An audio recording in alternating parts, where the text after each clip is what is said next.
This talk is brought to you by the Bamberg Mathematical Consciousness Science Initiative. Thank you for having me. I'm Zahra Azizi, a postdoc researcher from Dublin City University, Ireland.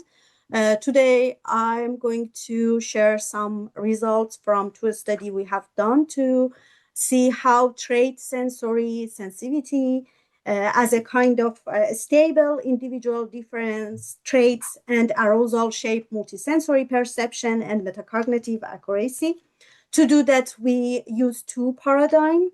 In both of these paradigms, we use sound-induced flash illusion task or SIFI, but with different internal stressor. For the first study, we use transient arousal or the micro stressor.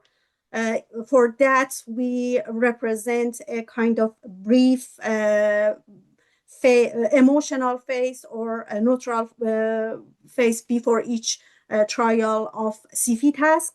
And if I want to say that what is SIFI task very briefly, I will say that it's a task that we ask participants to report how many flashes they have seen for each trial while they see one or two flashes and hear one or two beeps. And the point is that the number of beeps might impact the the number of flashes that they percept. And of course, there are some, sorry, maybe it's better. Oh, sorry.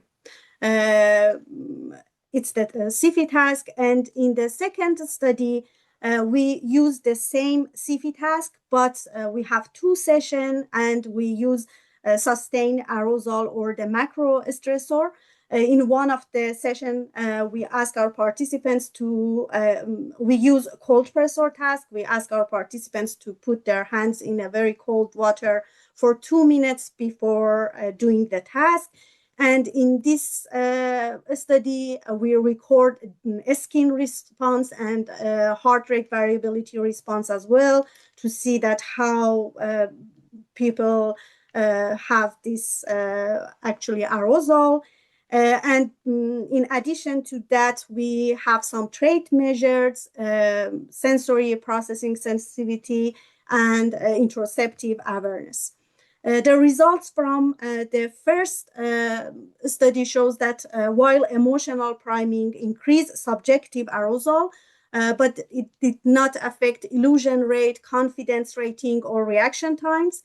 But sensory processing sensitivity, the trait was associated with differences in illusion rate, confidence rating, and reaction times, which means that maybe a stable individual differences might have actually more significant impact on differences in multisensory integration rather than, for example, those brief emotional induction. In the second study, we see that internal physiological noise, which we measure it with the skin response peak, associated with higher illusion rates and with higher metacognitive errors. So here it seems that maybe the variability of internal responses have associated with illusion rate and confidence error here as well. So, all to here, we have healthy, almost young participants, but my founded project is to study the cold pressure task, to have a cold pressure task and see that how stress actually impact people with Parkinson's disease in multisensory integration.